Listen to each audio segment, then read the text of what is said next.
A ver, ya tenemos ya la... Vamos a comenzar ya, chicos. Bien, la semana pasada vimos la parte introductoria de la filosofía, ¿no? Hemos visto la etimología, la definición de la filosofía, ¿no? Diversas definiciones que hay de filosofía. Vimos también las disciplinas o ramas de la filosofía, ¿no es cierto? ¿Ya? Hoy corresponde, dentro de la historia de filosofía, ver la filosofía antigua, ¿ya? La filosofía antigua. Ahora, la filosofía antigua, jovencitos, vamos a nosotros a este, estudiarla en cuatro partes, ¿ya? Bueno, hoy día vamos a ver dos, ¿ya? A ver, la filosofía antigua se divide en, a ver, primero el periodo cosmológico, luego el periodo antropológico, esos dos vamos a ver el día de hoy, ¿ya? Luego viene el periodo ontológico, o también llamado de los grandes sistemas, y el periodo helenístico romano. Esto vamos a ver la próxima semana, ¿ya? Entonces hoy día vamos a ver los primeros dos periodos de la filosofía antigua, ¿ya? El cosmológico y el antropológico. ¿De acuerdo, muchachos? Muy bien. A ver, ¿alguna pregunta antes de comenzar? Creo que... Ah, están saludando. Nada más. ¿De acuerdo? Ya. Nicolás, ¿no? Toledo, ¿qué tal? Muy buenos días. Muy bien, ya. Vamos a comenzar entonces, chicos. El periodo cosmológico de la filosofía es lo que vamos a ver primero, ¿ya? Bien. A ver. Es la primera etapa de la filosofía griega, es decir, es la primera etapa o periodo de la filosofía antigua, ¿ya? ¿De acuerdo? Comprende a todos los geniales sabios ubicados aproximadamente entre los siglos 7 y 5 antes de Cristo o antes de nuestra era, ¿ya? Interesados sobre todo en el estudio de la naturaleza, ¿ya? ¿Ya? Por eso también le llamaban los físicos también, los físicos de la porque les interesaba la naturaleza, ¿no? Básicamente entender cuál es el origen de la naturaleza, ¿ya? ¿De acuerdo? Ese va a ser el tema central. Acá dice, tema central, el principio de la naturaleza, ¿de acuerdo? ¿Ya? O el mundo, si tú quieres también, ¿ya? Naturaleza o mundo, ¿de acuerdo? Muy bien. Eh, ellos consideraban que la naturaleza o el mundo es eterno, es decir, no tuvo origen ni final. Miren, ¿ah? Ya, esto ya constituye un rompimiento con la mitología, ¿no? Ya te había dicho que la filosofía surge justamente, ¿no? Contraviniendo, cuestionando la mitología, ¿no? La mitología que plantea que hay un dios o dioses que crean todos, ¿no? Mira lo que plantean ellos ya, ¿no? Que la naturaleza no tuvo origen ni final, ¿no? Aunque para ser honestos, en la misma mitología griega también ya, ¿no? O sea, cuando Zeus aparece ya existía el tiempo, el espacio, ¿no? ¿No es cierto? Diferentes en la religión cristiana o hebrea, ¿no? Donde el Dios, en cambio, va a crear todo, el espacio y el tiempo, ¿no? También la mitología, para ser más honestos, no es así, ¿no? ¿De acuerdo? ¿Ya? Entonces, la naturaleza es eterna, no tiene origen, no tiene final, ¿ya? Material, el origen o principio de la naturaleza es algo material, ¿ya? No un espíritu, no un Dios, sino es algo material, ¿ya? Entonces, por eso vamos a ver, por ejemplo, a Tales diciéndote que el principio de la naturaleza o del mundo está en el agua, ¿no? O Anaximenes diciéndote que es en el aire y así, etcétera, ¿ya? Entonces buscan una explicación material, ¿ya? ¿Qué más? Eh, la naturaleza es permanente, ¿ya? Siempre es el mismo a pesar de que las demás cosas cambian, ¿ya? O sea, el origen, ¿ya? No cambia. Puede, o sea, puede haber cambios aparentes, pero esencialmente se mantiene, ¿ya? ¿Qué más? Además, este tema, este principio de la naturaleza se puede comprender de manera racional, ¿ya?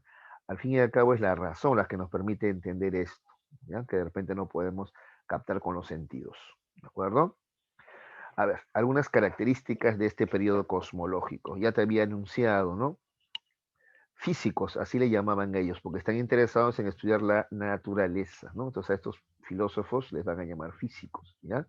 Por su interés en la naturaleza. Materialistas, ya te dije, nos enseñaron que la naturaleza siempre existió, ¿ya ves? No lo hizo ningún dios ni ningún hombre, ¿ya?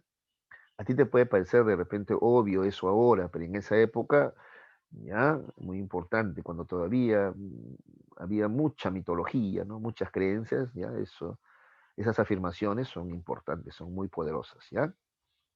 Y los zoístas, sin embargo, a ver acá, atención, ¿ah? Atención acá. Y los zoístas, sin embargo, la naturaleza, ¿ya? ¿Cómo hacía ver los zoístas? Los filósofos eran ilozoístas. ¿En qué sentido?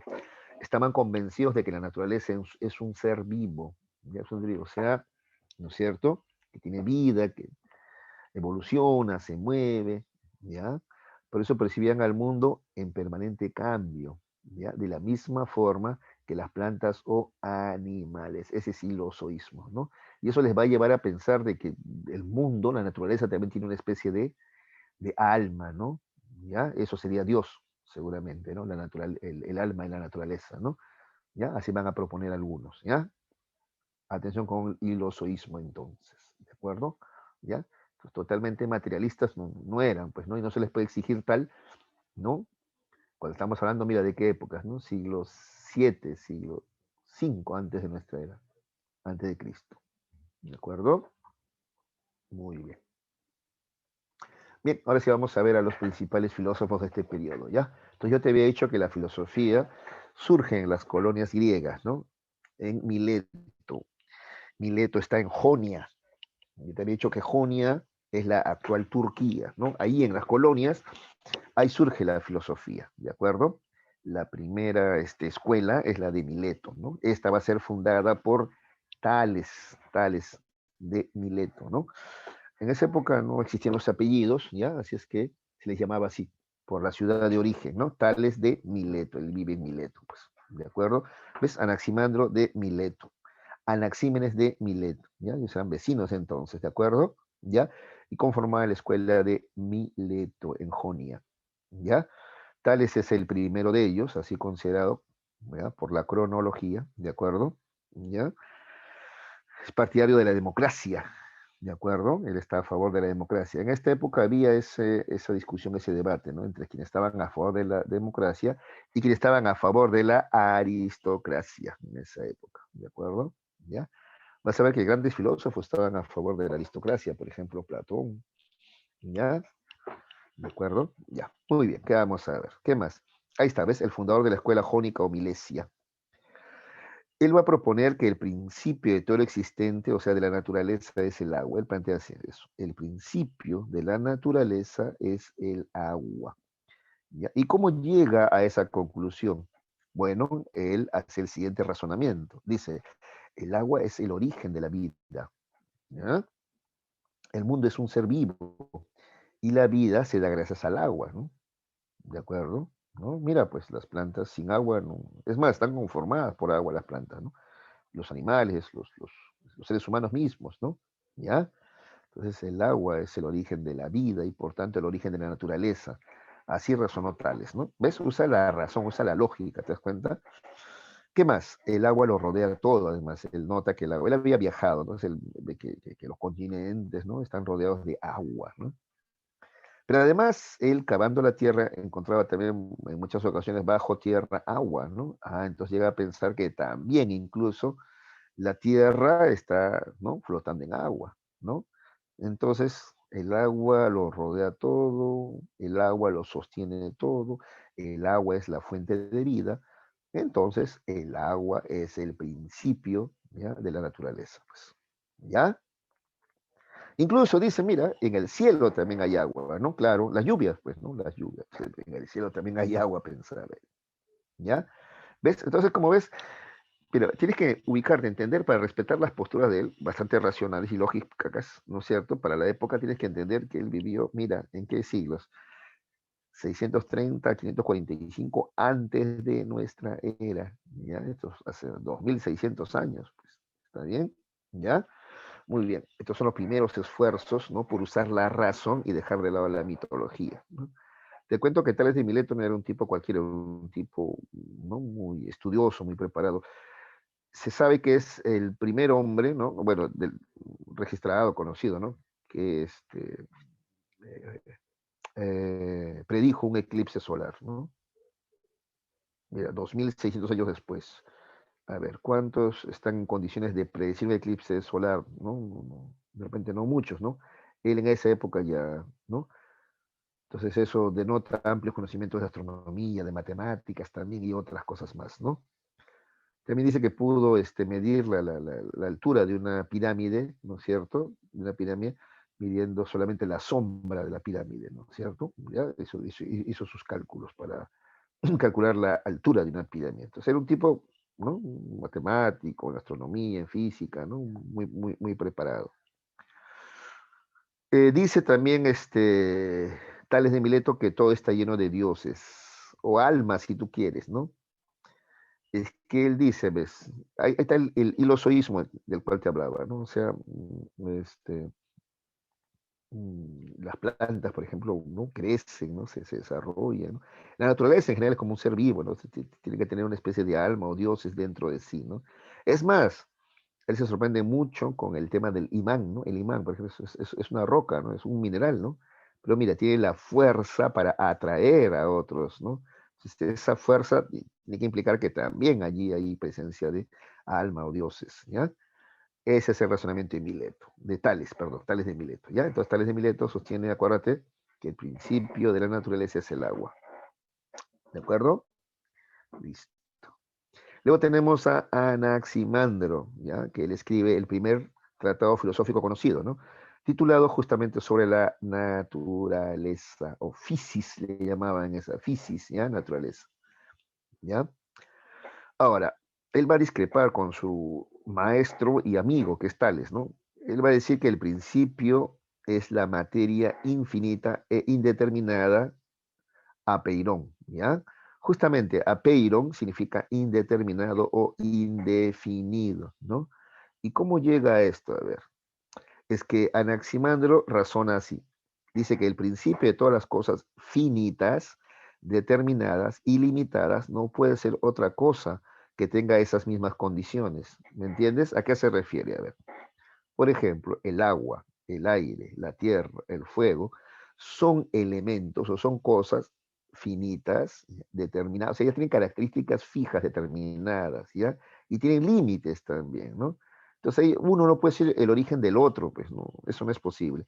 Antes de todas ellas tuvo que existir una sustancia primigenia, ¿ya? Indeterminada, ¿no? O sea, todavía que no tenga características fijas, ¿ya? Que tenga, por ejemplo, frío y calor, húmedo y seco al mismo tiempo, ¿ya? A eso indeterminado le va a llamar apeiro, ¿ya? A ver, te lo pongo más fácil, ¿ya? Así.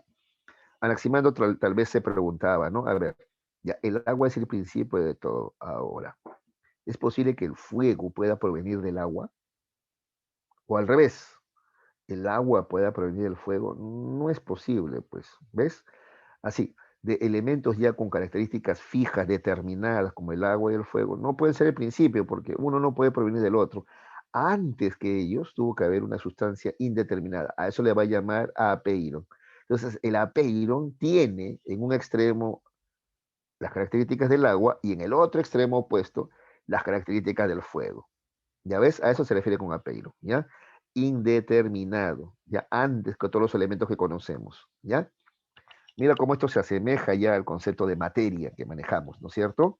¿Ya? Muy bien.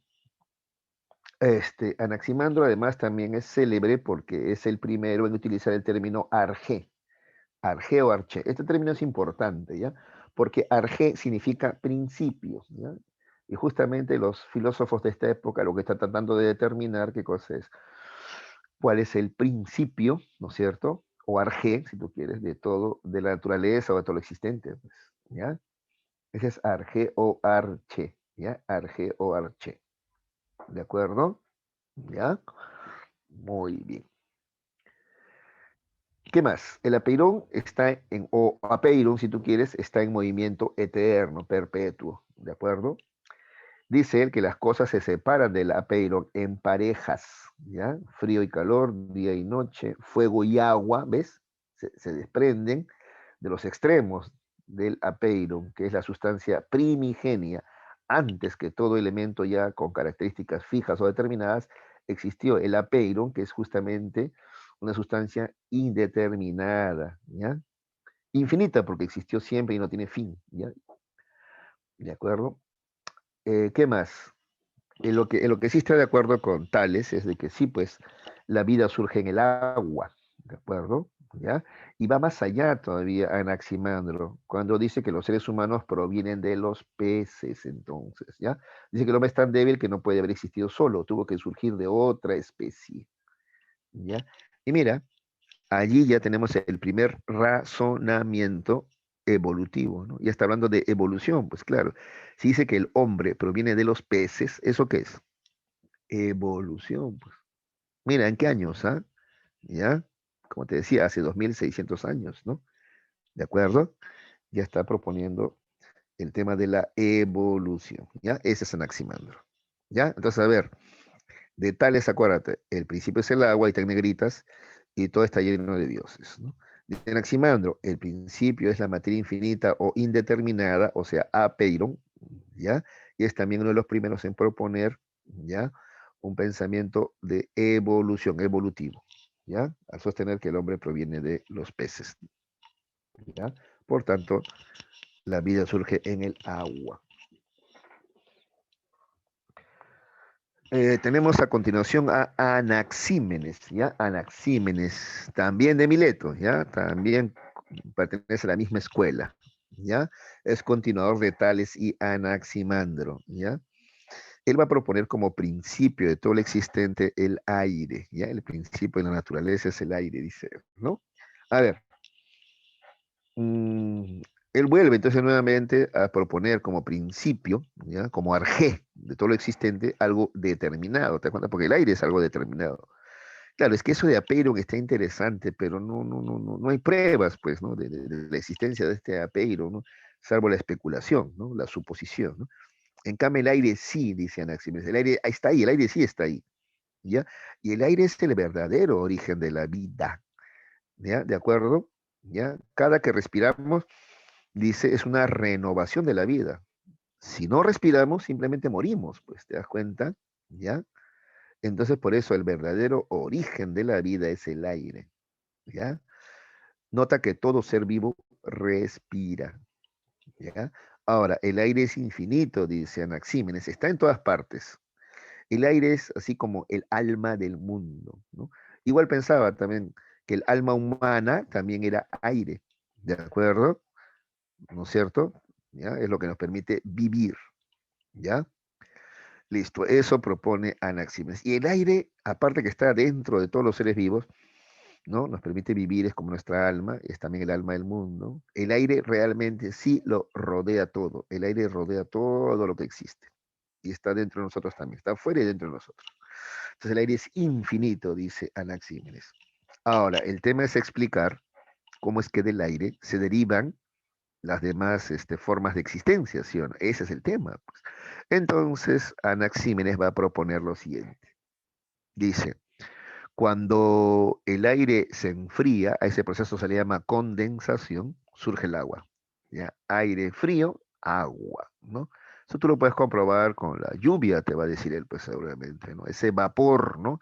El vapor está caliente. Ahora se enfría, se vuelve agua y cae, pues, ¿sí o no? Agua, ¿ya? Ahora, es más, cuando el aire se enfría más todavía, se vuelve tierra, ¿ya? Algo más sólido. ¿Ya? Así pensaba Anaxímenes. ¿Ya? Por otro lado, cuando el aire se calienta, a ese proceso se le va a llamar rarefacción. ¿Ya? Surge el fuego. El aire caliente es fuego. Y si se calienta más todavía, va a dar lugar a los astros. ¿Ya?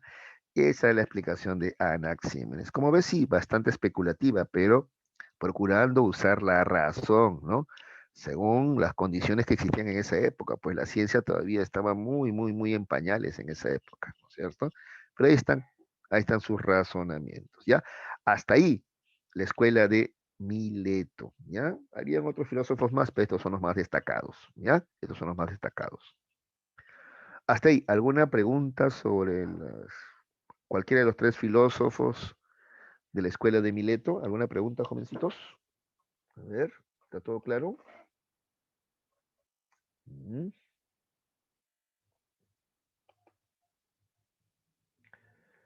Ah, gracias, Nicolás. Nicolás dice que todo está claro, pero si alguien tiene alguna duda, sin ningún problema, pregunten nomás, hijos, ¿ah? Yo encantado, perdón, de ayudar, ¿ya? Pregunten nomás, ¿ah? Listo, sigamos. Luego tenemos la escuela de Samos, ¿no? Samos viene a ser la actual Italia, ¿ya? Y allí tenemos a Pitágoras, ¿ya? Fundador de esta escuela de Samos, ¿ya? Y bueno, de esta escuela vamos a ver, vamos a mencionarlo solamente a él nomás, que es el más importante, ¿ya? Bueno, Pitágoras es de posición aristocrática. Mira que los demás eran, en cambio, tenían una postura democrática, ¿no? En cambio, Pitágoras más bien tiene una posición aristocrática, ¿ya? Y esa actitud se va a reflejar al sostener que hay entes superiores e inferiores, ¿ya? O sea, que hay una jerarquía de entes o seres, ¿ya? Bueno, él va a fundar una escuela donde se impartían conocimientos matemáticos, físicos y políticos de manera muy disciplinada, ¿no? Seguro por eso ustedes ya habían escuchado de Pitágoras antes, ya en matemáticas, ¿no? Su famoso teorema de Pitágoras y otros aportes, ¿no? De él, ¿ya? Bueno, entonces por ese interés en las matemáticas, justamente él va a proponer que el principio de la naturaleza es el número, ¿ya? ¿Y cómo llega a esa conclusión? Pues de que el principio es el número. A ver, primero, él propone que todo lo que existe, ya existe en un orden matemático, ¿ya? Y entonces, si todo existe en un orden matemático, todo puede ser medido, y medido es cuantificado, y eso es valorado en numeración, ¿no es cierto? ¿Ya? Pero no solamente eso, ¿ya? Él va a sostener que el número es una entidad material, y por tanto está dentro de todas las cosas, ¿no? Y como el número es algo material, es que el número se concretiza en el punto, ¿ya? Y todo cuanto existe está hecho conformado por puntos, pues, ¿ya? Entonces, leamos lo que acá dice, a ver. Entonces, Pitágoras sostiene que el principio de la naturaleza es el número. El número es una entidad material, por tanto está dentro de las cosas, ya te había dicho, ¿no? El punto, el punto. ¿Qué más? El mundo tiene un orden matemático, luego todo puede ser medido, cuantificado. Tanto los números como el orden del mundo provienen del número uno. Allí comienza todo. ¿De acuerdo? ¿Ya? Esa es la postura de Pitágoras. Además, Pitágoras hace otro aporte. Pitágoras es de los primeros en plantear o proponer que el alma es inmortal. ¿Ya? Eso es lo que propone. Y eso ya supone, ¿qué cosa? Que hay una separación entre cuerpo y alma. Pues sí o no, claro, porque si el alma es inmortal y tu cuerpo no, quiere decir que cuando tu cuerpo muere, tu alma sigue viviendo. Entonces ya él es de los primeros que va a proponer que se puede separar alma y cuerpo, ¿no? Y eso ya es un coqueteo con el idealismo, ya pues, ¿de acuerdo? Además, él dice que el alma, además de inmortal, se puede purificar. ¿Y cómo se purifica? Con el conocimiento de la naturaleza. Él cree que el físico es el supremo purificado que manda a los demás, ¿no? El que tiene el alma más pura es el físico. ¿Cómo ha purificado su alma? A punta de ciencia, ¿no? Claro, algo así como que al hacer ciencia, al dedicarte a los estudios, como que dejas de lado pues las bajas pasiones de repente, ¿no? La gula, ¿no? Los deseos sexuales, ¿no?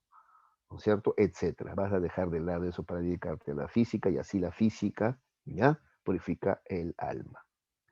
¿De acuerdo? ¿Ya? Ustedes, por ejemplo, chicos estudiosos, como ustedes, por ejemplo, tienen el alma más purificada que otros, entonces eso iría Pitágoras, ¿no? Y no está tan lejos de la verdad, ¿no? O sea, en términos prácticos, muchos de ustedes son por eso más educaditos, más, ¿no es cierto?, más responsables también, ¿no? Bueno, a diferencia de sus subordinados, en el físico su razón domina, ¿ya ves? ¿A qué? Domina los sentimientos y los deseos, pues, ¿ya? A eso le llama alma purificada. Ese es Pitágoras. Luego vamos a ver otra escuela, la escuela de Éfeso, ¿ya? Igual aquí también vamos a ver a un solo representante nomás, ¿ya? Vamos a hablar de Heráclito, ¿ya? Heráclito de Éfeso. También partidario de la aristocracia. Por eso considero que el saber era para pocas personas, ¿ya? O sea, había gente que no iba a comprender, pues así pensaba él, ¿no? Por eso también le llamaron muchos Heráclito el Obscuro, le llamaban, ¿no? Sobre todo sus detractores, ¿no? ¿De acuerdo? Muy bien. Para Heráclito, el principio de todo lo existente es el fuego, ¿ya? El arjé, o principio de la naturaleza, es el fuego, ¿ya? Pero ¿cómo o por qué llega a esta conclusión Heráclito? A ver, veamos, ¿ah?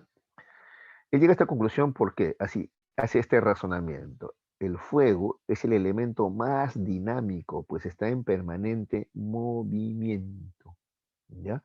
Si tú observas, el fuego nunca está quieto, ¿sí o no? El fuego siempre está creciendo o extinguiéndose. O dicho de otra manera, el fuego para Heráclito representa la lucha entre ser y no ser. Eso dice Heráclito. ¿Ves? El fuego representa esa lucha perpetua entre el ser y el no ser. ¿Mm? ¿Ya? Entonces, y para Heráclito, el mundo es así dinámico. ¿Ya? El mundo está en constante o permanente movimiento. Todo fluye. ¿Ya? Te llega a decir Heráclito lo siguiente, para graficar esto de todo fluye. Él dice así: no puedes bañarte dos veces en las mismas aguas de un río. Así dice él, ¿no? Claro, tú vuelves al mismo río, el mismo cauce, mejor dicho, el mismo cauce, pero ya no es el mismo río, no son las mismas aguas, son otras aguas ya, porque todo fluye, todo pasa, todo transcurre, todo está en movimiento, ¿ya? Eso dice Heráclito, ¿ya? Yo te pongo otro ejemplo, a ver, de repente vuelves a un mismo parque, puede ser el mismo lugar geográfico, pero ya no es el mismo parque, son otras plantas, otros insectos, otras aves, ¿ves? Todo fluye, todo está, parece que las cosas no cambiaran, pero en realidad todo está en movimiento, todo está en perpetuo cambio, ¿ya? Esa es la postura de Heráclito. Lo único absoluto es el cambio absoluto, ¿no? Por eso él elige al fuego como el elemento que mejor representa ese constante cambio, ese dinamismo, ese movimiento, esa lucha entre ser y ya no ser, ¿ya? ¿Qué más? Debido a este cambio constante, las cosas, ya ves, son y dejan de ser a cada momento, dice Heráclito, ¿ya? Ay, perdón. El ser y dejar de ser confirma que todo está regido por una ley suprema. ¿Cuál es esa ley suprema? La contradicción, en la que las cosas son y no son a la vez, ¿no? Porque son y dejan de ser, pues, constantemente, ¿ya? Ese también es otro aporte de Heráclito, esta ley de la contradicción, ¿ya? Gracias a esta ley, en la naturaleza encontramos parejas de contrarios, como el día y la noche, la sequedad y la humedad, el varón y la mujer, ¿ya? Las parejas de contrarios luchan entre sí, ¿de acuerdo? Ya, eso es lo que genera el movimiento. ¿Por qué el mundo está en constante movimiento? Porque hay lucha de contrarios. Pero estos contrarios a la vez se necesitan, y por eso concluye Heráclito: la guerra es la madre de todas las cosas. Guerra entendida como contradicción, ¿ya? Porque Heráclito te dice, no puede existir una cosa sin la otra, ¿ya? No puede existir la justicia sin la injusticia, pues no hay forma. O no puede existir día sin existe la noche, ¿ya? Eso es lo que dice Heráclito, ¿ya? La suprema ley del mundo solo es comprendida de manera racional, ¿ya? Los sentidos no son suficientes para entender estas cosas, ¿de acuerdo? Entonces, ese es Heráclito, ¿ya? Quédate con esto, ¿ya? El principio de la naturaleza o todo lo existente es el fuego, porque es el que representa la lucha entre ser y no ser. Porque según Heráclito, las cosas son y no son, ¿ya? ¿De acuerdo? Ya, eso es importante porque luego vas a ver su debate con Parménides. Parménides, en cambio, piensa al contrario de Heráclito, ¿ya? Pero en medio, antes tenemos a Genófanes de Colofón, ¿ya? Genófanes va a plantear que el principio es la Tierra. La Tierra se entendida como el planeta, ¿ya? La Tierra, naturaleza, es el verdadero Dios, dice, ¿ya? La Tierra o naturaleza es el verdadero Dios, ¿ya? Gracias a él existimos y crecemos, ¿ya? Además dice que la naturaleza es una sola, inmóvil, inmutable y esférica, ¿ya? Por más que cambien las cosas, siempre estamos en el mismo espacio natural, la misma naturaleza, ¿ya? Al ser inmóvil, ¿no? La naturaleza, la Tierra, es tan perfecta como una esfera, ¿ya? Entonces, Jerófanes plantea eso, ¿ya? Que el principio de todo lo existente es la Tierra, ¿ya? ¿Qué más? Además afirma que el hombre crea a los dioses a su imagen y semejanza. Por tanto, estos dioses son falsos, dice Xenófanes. Para esa época esto es brutal, ¿no? ¿De acuerdo? ¿Ya? Entonces, para él, no es que los dioses crean a los hombres, no, al revés, son los hombres a que crean los que crean a los dioses y a su imagen y semejanza y según su conveniencia también. Mira a los dioses griegos, ¿no? ¿A quién se parecen? Físicamente, a los griegos, pues, ¿no es cierto?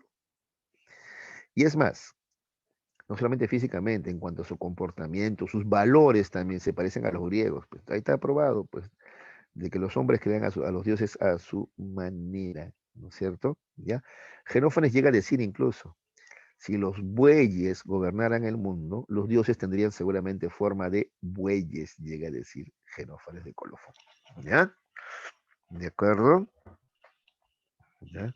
Por ejemplo, a mí me llama la atención cómo a Jesús de Nazaret lo han ido blanqueando, ¿no? Ya tenemos en la casa esos cuadros de El corazón de Jesús, donde parece el hermano de Brad Pitt, ¿no? Ojos azules, barba castaña, ¿no es cierto? Coquitos en el abdomen, ¿no? ¿Se han dado cuenta? ¿Y en qué momento? Si Jesús es de Nazaret, ese es el Oriente Medio, ¿no? Jesús no era blanco, era más oscuro, ¿no? Pero cómo lo han ido blanqueando, ¿no es cierto?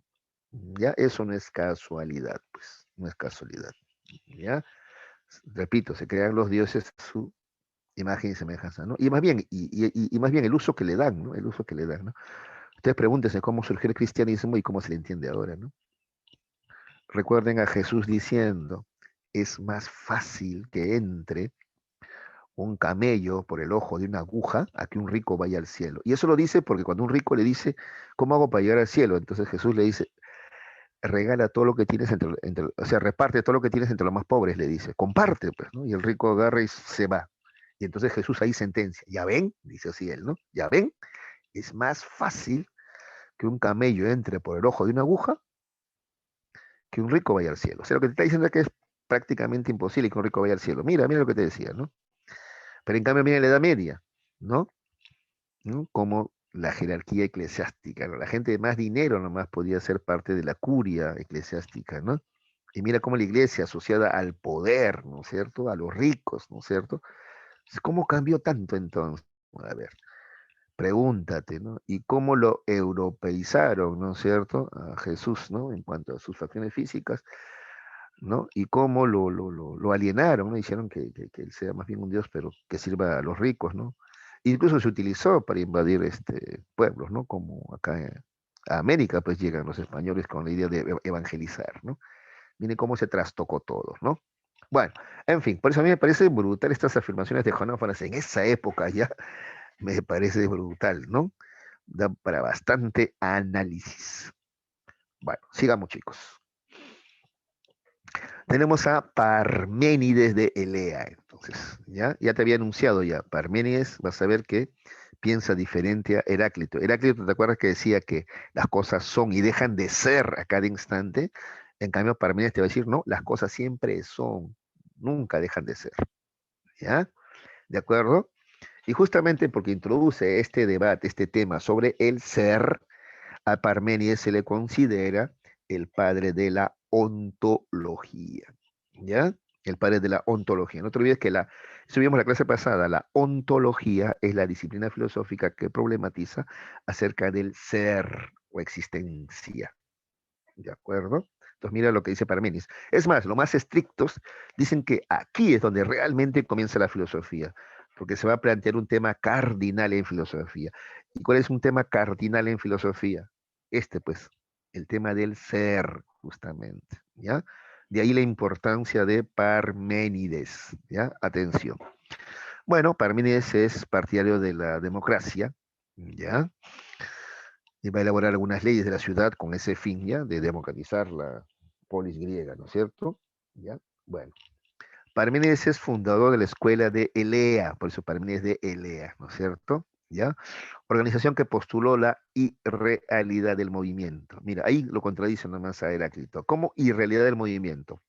Es que según Parménides, ¿ya? Mira, mientras Heráclito decía, las cosas parece que no cambian, por ejemplo, parece que fue el mismo río, pero no, ya es otro río porque son otras aguas.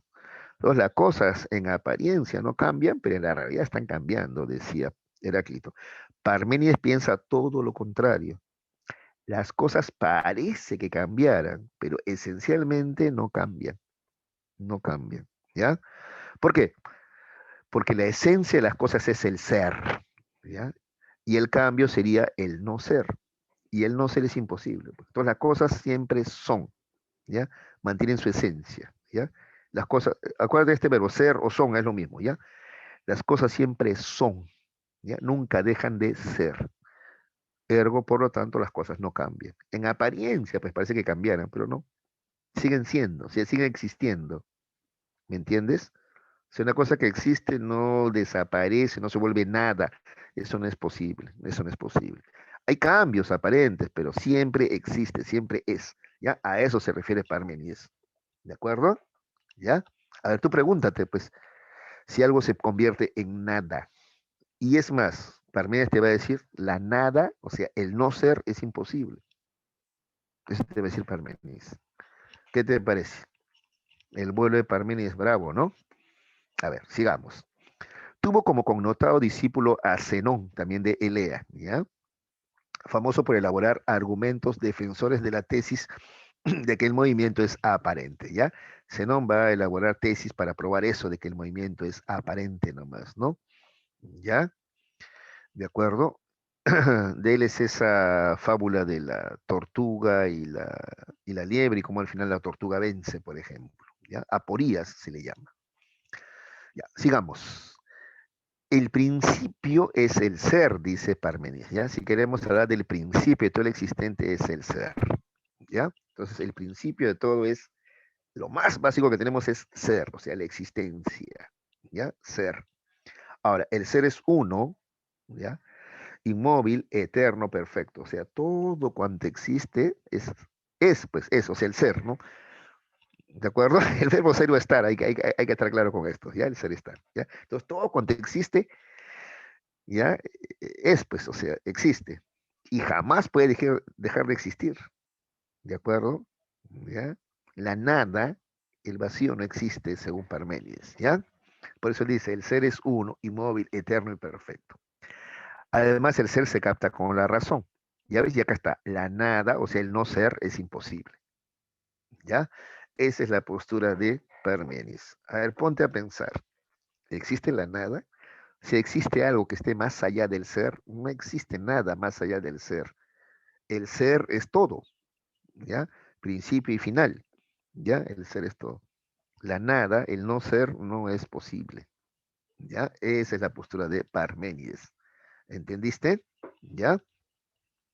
Luego también dice Parménides que ser y pensar son lo mismo. ¿Por qué? El pensar, o sea, la razón, capta al ser, debido a que el ser existe, el pensar también, ¿ya? Listo. ¿Qué más dice que la razón es superior a los sentidos? Dice Parménides. La razón permite que captemos al ser. En cambio, los sentidos nos ofrecen opiniones, información aparente. ¿Ya? Por eso digo, los sentidos te muestran un mundo cambiante, pero la razón te dice que en esencia, ¿ya? Nada cambia porque las cosas siempre son, o sea, se mantiene el ser. ¿Ya? Vuelvo a repetir, lo que tienes que entender es que para Parménides el cambio verdaderamente esencial sería pasar de ser a no ser, o sea, a la nada. Y la nada es imposible, por eso las cosas nunca cambian, las cosas siempre son. Ya el ser es eterno, pues. ¿De acuerdo? Esa es la postura de Parménides. ¿Ves? Es una filosofía, si tú ves, más elevada, más abstracta también la que propone Parménides, ¿ya? Por eso su importancia. Bueno, hasta ahí terminamos con los monistas, estos filósofos ya presocráticos, ya, o del periodo cosmológico, se le llama también monistas a estos de aquí. ¿Por qué? Porque proponen un solo elemento como origen de todo el existente, ¿no? El aire, el agua, el fuego, el ser, la cosa que es un solo elemento, ¿ya? A partir de acá vamos a ver a los pluralistas. Ellos van a proponer que el origen de la naturaleza no es uno, sino varios elementos. Por eso le vamos a llamar pluralistas. ¿Ya? ¿De acuerdo? ¿A quiénes tenemos acá? Aquí tenemos a Empédocles, por ejemplo. ¿Ya? Ya, pero antes de eso, ¿alguna pregunta sobre alguno de los monistas? Tales, Anaximandro, Anaxímenes, Pitágoras, Heráclito, Genófanes o Parménides. A ver. Ya, gracias, Nicolás. Espero que para los demás también esté claro. Y si no, pregunten, ya, pregunten. Yo le agradezco, la verdad, la deferencia a Nicolás, ¿no?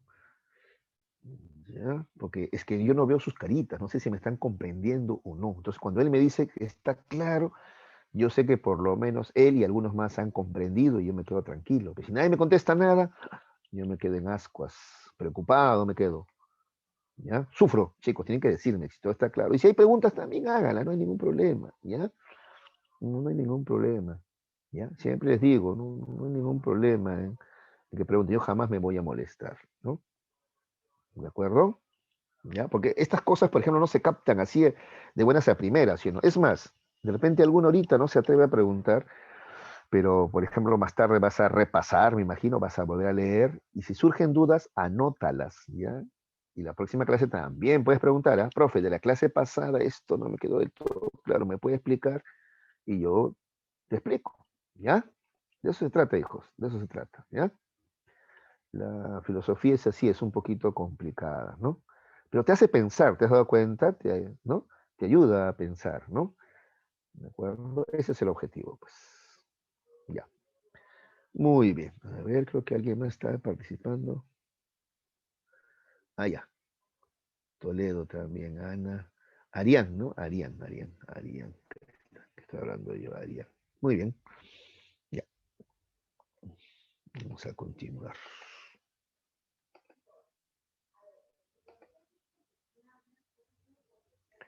Listo. Entonces vamos a ver los pluralistas, ¿ya? Empédocles, también partidario de la democracia, está de acuerdo con Parménides, ¿ya? Y le dice, sí, está bien, pues, el principio de todo el existente es el ser. Y estoy de acuerdo con que el ser solamente se capta con la razón. De acuerdo, le dice. Pero, no obstante, hay movimiento, hay cambio. Ese movimiento, ese cambio que observamos, por ejemplo, ¿cómo lo explicamos, no? ¿Ya? Entonces, como que Empédocles va a tratar de darle en parte la razón a Parménides, ¿ya? En lo esencial, ¿ya? El ser, pero también va a tratar de darle un poquito la razón a Heráclito, ¿no? Pero también hay un cambio, pues que no podemos negar también, dice, ¿no? Ya, ese cambio, ese movimiento que observamos, dice Empédocles, se debe a cuatro elementos, ya, no uno, sino cuatro elementos, ¿ya? Agua, aire, tierra y fuego. Entonces, Empédocles considera que los elementos que existen, ¿ya? Existen por combinación de estos cuatro elementos, agua, aire, tierra y fuego. Entonces, todo lo que existe es combinación de estos cuatro elementos. ¿Ya? Ahora, ¿por qué se combinan o cómo se combinan estos elementos? ¿Ah? Por atracción, que es el amor, o por separación, que es el odio. Ahora, para Empédocles, el amor y el odio no son sentimientos, sino más bien fuerzas de la naturaleza. ¿Ya? ¿De acuerdo? Ese es el amor y el odio, ¿ya? Que unen y separan, ¿ya? Pero el tema es que para Empédocles entonces, y con eso tienes que quedarte, para Empédocles todo cuanto existe es combinación de estos cuatro elementos, ¿ya? ¿De acuerdo?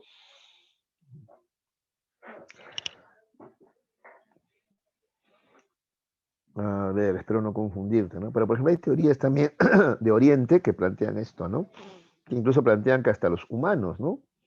Somos combinación de esos cuatro elementos. Claro que uno predomina más en nosotros, ¿no? De repente, en algunos de ustedes predomina más el fuego, en otro el agua, en otro el aire, ¿no es cierto? ¿Ya? Y gracias a eso tú puedes también conocer también esos elementos. Mira lo que dice acá al final, ¿ah? ¿Ya? El conocimiento se da a través del contacto de elementos semejantes. Por ejemplo, conocemos las cosas calientes a través del calor de nuestro cuerpo. O conocemos las cosas frías a través de también la parte fría de nuestro cuerpo también. ¿Ya? Y así. ¿De acuerdo? ¿Ya? Esto es muy parecido, no sé si ustedes vieron a estos, Avatar se llama ¿no? la película, ¿no? Avatares, ¿no? O sea, Avatar. Entonces, hay hombres que, por ejemplo, manejan, conocen, son maestros del fuego, otros son del aire, otros son del agua, por ejemplo, ¿no? ¿Ves? Con eso tendría que ver, ¿no? Claro, ahí ya hay, aunque ahí hay un sentido más mitológico ya ahí, ¿no es cierto? ¿Ya? Pero bueno, Para que te acuerdes, por ahí va la línea de Empédocles, ¿de acuerdo? ¿Ya? Entonces, todo cuanto existe está conformado por estos 4 elementos, ¿ya? Y su conocimiento o manejo de ellos también depende de que esto está también dentro de ti, pues. ¿Ya? Ese es Empédocles. Ahora tenemos a Anaxágoras de Clasómene, ¿ya? Anaxágoras, ¿ya? También es partidario de la democracia, ¿ya? Cercano, dice al gobernante Antenise Pericles, se vivió por esa época, ¿ya? También dice que el principio es el ser, en eso coinciden. Pero mira, acá hay una discrepancia con Empédocles, ¿no? A ver, Anaxágoras dice, a ver, en el mundo existen cosas infinitas, tantas cosas, que tú no puedes explicarlo solamente señalando que son combinación de 4 elementos, pues agua, aire, tierra y fuego. No, no, no, no. Son tantos elementos que no se pueden explicar así de modo tan simplón. No, no, no. En realidad, dicen Anaxágoras, ¿ya? Las cosas están constituidas no por 4, sino por infinitos elementos, ¿ya? Repito, ¿eh? Anaxágoras dice, ¿no? Todas las cosas del mundo están constituidas no por 4 elementos, como decía Empédocles, no, sino que están constituidos por infinitos elementos, ¿ya? A estos infinitos elementos que constituyen todo el existente, Anaxágoras le va a llamar semillas, semillas, ¿ya? En griego, espermata, ¿ya? En griego se le llama espermata, ¿ya? Luego Aristóteles le va a llamar a estos mismos homeomerías también, ¿ya? Yo no he inventado esos nombres, chicos, o sea, no es mi intención complicarles la vida, ¿ya? Yo simplemente les informo, ¿ya? Entonces, semillas, espermata en griego, ¿ya? Al que luego Aristóteles le va a llamar homeomerías, ¿ya? Entonces, ¿ya? El mundo que observamos, dice Anaxágoras, se debe a una infinita cantidad de elementos llamados semillas. Mira cómo nos vamos aproximando ya al concepto de átomo, ¿te das cuenta? ¿Ya? Acá está, ¿ya ves? Mira, 4 elementos, dicen Anaxágoras, no pueden explicar la gran variedad que hay en el mundo, ¿ya? No, no, no, no es suficiente. Las cosas están constituidas por infinitos elementos o semillas. Ahora, cada cosa contiene todos los elementos que existen, pero solo algunos prevalecen conformando las características resaltantes de cada cosa. Entonces las semillas están en todas las cosas, ¿ya? Todas las semillas están en todas las cosas, pero algunas predominan. Pues, por ejemplo, digamos que las semillas más duras predominan en el hierro y las semillas más débiles de repente predominan en, ¿no es cierto? En, no sé, en una rama, ¿no? Por eso una es más dura que la otra, ¿no? ¿De acuerdo? ¿Ya? Pero todas las semillas están en todo. Es importante porque Anaxágoras concluye así, todo está en todo, dice por eso Anaxágoras, ¿ya? ¿A qué se refiere? A que todas las semillas están en todas las cosas, ¿ya? Todas están en todas las cosas. La única diferencia es cuáles de estas predominan, ¿ya? Y eso hace la diferencia entre una cosa y otra. ¿Qué más? Estos elementos se ordenan gracias a la inteligencia, dice. Mente o ley suprema ordenadora de todo, ¿ya? Listo. El conocimiento se da a través del contacto de elementos contrarios. Mira, mientras Empédocles pensaba que no, tú conocías por similitud, ¿no? O sea, tú conoces el calor porque hay calor en tu piel. En cambio, Anaxágoras piensa que es al contrario, ¿no? El conocimiento se da por por contacto de elementos contrarios, más bien, ¿ya? Y bueno, llegamos al último pluralista, que es Demócrito de Abdera, ¿no? También es partidario de la democracia, discípulo de Leucipo y fundador de la escuela atomista, ¿ya? Dice que el principio es el ser, que es captado por la razón, pero aquí hay una diferencia. Para Demócrito, el ser es el átomo. El átomo que es la unidad indivisible de la materia, ¿te das cuenta? ¿Ya? Que se distinguen entre sí por su forma, orden y posición. O sea, hay diferentes tipos de átomos, pero el átomo es la unidad indivisible de la materia. ¿Ya? Y esto que sean diferentes también significa por eso que hay diferentes tipos de materia, pues, ¿no es cierto? ¿Ya? Dependiendo de qué átomos constituyen este objeto. ¿De acuerdo? Dice que las cosas son aparentemente sólidas y estáticas, pero realmente están hechas de átomos, moviéndose eternamente en el vacío. El vacío es el no ser. Acá hay otra diferencia con Parménides. Parménides decía que el vacío, la nada o no ser era imposible. En cambio, Demócrito dice que no, pues la nada, el vacío existe, porque si no, ¿cómo se muere el átomo? O sea, las cosas están compuestas por átomos, pero tiene que existir el vacío para que los átomos se puedan mover. Si no, los átomos no podrían moverse, pues, ¿de acuerdo? ¿Ya? Esa es la diferencia entre Demócrito y Parménides, por ejemplo. En esa cosa discrepa. ¿Qué más? Demócrito dice que las cosas envejecen porque sus átomos se van desprendiendo poco a poco debido a su movimiento. ¿De acuerdo? Así explica por qué las cosas envejecen. ¿Qué más? Dice que los sentidos te proporcionan opiniones, colores, sabores, olores, texturas y sonidos. En cambio, lo real se capta con la razón, ¿ya? Y justamente el átomo se capta a través de la razón, pues nadie ha visto un átomo, ¿ya? Suponemos su existencia como, ¿ya? Elemento primigenio de todo lo existente, pues, ¿ya? O elementos que conforman todo lo existente. Listo, ese es Demócrito. ¿Alguna pregunta antes de entrar al periodo antropológico? A ver, ¿todo está claro?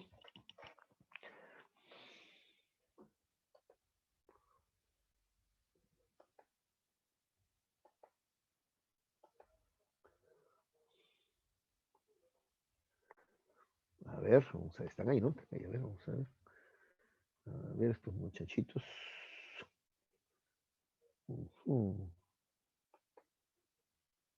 Ahí están. A ver.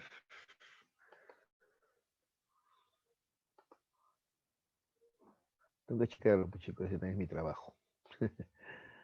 Ya, muchachotes. Bueno, la mayoría están con la cámara encendida.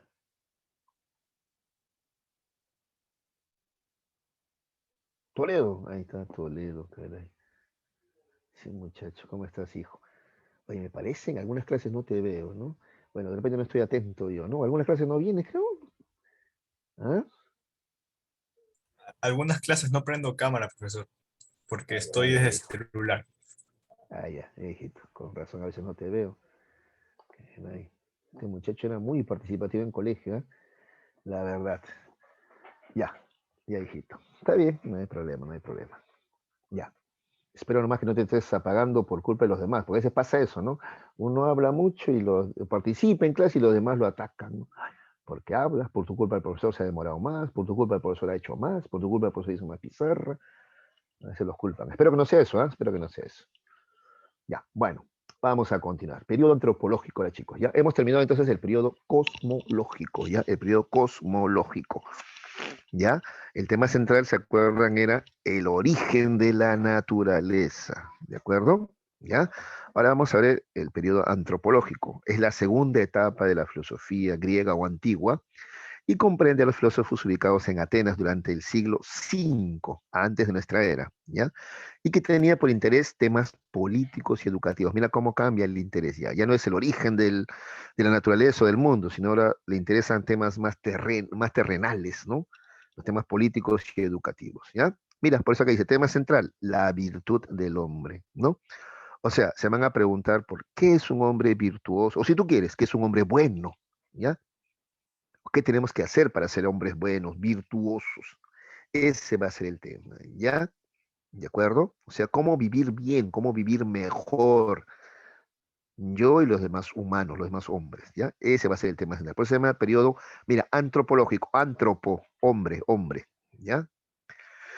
Bueno, la virtud es la cualidad que hace que una cosa sea buena, ¿ya ves? Entonces de eso se trata, cómo vivir bien, ¿no? Cómo vivir bien, ¿ya? Con los demás seres humanos. Entonces, la virtud del hombre es ser un buen ciudadano. ¿Qué significa ser un buen ciudadano? ¿Qué significa ser una buena persona? Se van a preguntar en esta época. ¿Cómo logro serlo? ¿Ya? Muy bien.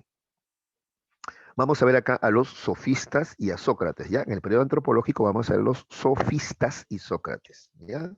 Bueno, los sofistas son intelectuales partidarios de la democracia, ¿ya?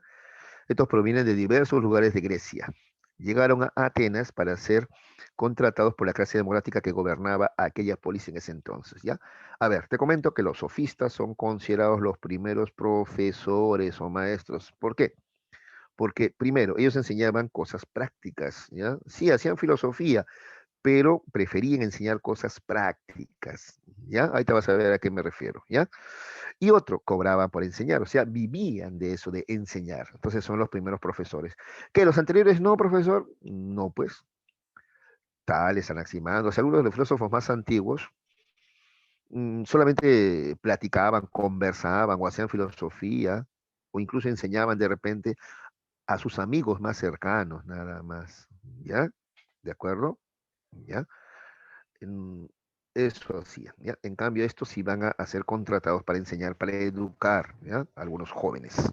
Bien, veamos algunas características de su actitud y pensamiento. Ah, a propósito, eso también fue cuestionado en un momento. A Platón los va a atacar por eso. ¿Cómo vas a cobrar por enseñar?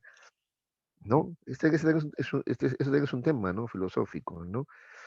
Si la educación debe ser o no un negocio, pero ¿cómo también viviría el profesor? Pues si no cobra, ¿no? O sea, ¿de dónde también, ¿no? Es un tema también. Lo que pasa es que Platón, pues, era un tipo de la aristocracia, mucho dinero, pues entonces no necesitaba cobrar, ¿no? Pero otros, ¿de qué vivirían, no? Ahora, claro que tampoco hay que exagerar, tampoco hay que mercantilizar la educación, pero sí se requiere, pues, ¿no? Una remuneración, sino de qué se vive, ¿no? De qué vive un profesor, sino. Bueno, en fin, ahí lo dejo. Pero mira, de todo se discute, se debate en filosofía, como tú ves, ¿no? Creo que en todo caso el tema es límites, ¿no? El tema es límites, ¿no es cierto? ¿Ya? Listo. A ver, los sofistas tienen como características de su pensamiento, primero, es el pragmatista. Sí, ya te había adelantado esto, ¿no? Solo se enseñaba lo útil para la polis democrática. Cuando hablamos de polis, hablamos de la ciudad griega, ¿ya? Esa es la polis, la ciudad griega, organizada, ordenada, ¿ya? Entonces, ¿qué se enseñaba? ¿Qué enseñaban los sofistas? ¿Qué temas consideraban que eran útiles para destacar o ser un hombre virtuoso? La retórica enseñaban, que es el arte de hablar en público. ¿Qué más? La gramática, escribir correctamente. Y la erística, que eran técnicas para ganar debates, discusiones. ¿Ya? Eso enseñaban los sofistas. ¿Ves? Sí, vamos a hacer filosofía, podemos hablar del arjé, el origen de todo lo existente también, pero no, más importante es qué cosas te van a servir para triunfar, ¿no? Aquí en la ciudad griega, en la polis, ¿no? Es mejor aprender retórica, aprende a hablar en público, ¿no? Gramática, erística, claro, para eso tienes que saber también de qué estás hablando, ¿no? Tienes que saber, por ejemplo, de política también, ¿de acuerdo? ¿Ya? Muy bien. ¿Qué más? Los sofistas, esto es muy importante, chicos, o sea, son relativistas, ¿ya? Ellos consideran que ni el conocimiento, ni los valores, ni las leyes, ni la religión son iguales para todos los seres humanos. No, no son iguales para todos, ¿ya? Todo es relativo. ¿A qué se refiere? Cada sociedad produce sus propios valores, leyes y religión. El conocimiento depende de cada uno, llegan a decir incluso. Ahorita vamos a ver a Protágoras, ¿ya? Y su homo mesura, ¿ya? Lo importante entonces no es hallar la verdad, sino solo imponerse en los debates. A ver, vamos a ver. Entonces, relativistas primero, ¿ya? Cada sociedad debe producir sus propios valores, leyes, religión. A ver, lo que por ejemplo es valioso, hablando de valores, aquí en otros lugares puede no serlo, ¿no? ¿Ya? De pronto, por ejemplo, para algunos es bueno ser humilde, para otros no, pues la humildad está mal, es mejor ser, no sé, soberbio, seguro, es mejor de repente, ¿no? Entonces, los valores son relativos nomás, ¿ya? Las leyes también lo mismo, pues, ¿de acuerdo? ¿Ya? Entonces, por ejemplo, ciertas leyes pueden funcionar en una ciudad y en otras leyes, perdón, en otras ciudades, esas mismas leyes no funcionan, pues, no sirven, pues, ¿de acuerdo? ¿Ya? ¿Ya? Muy bien.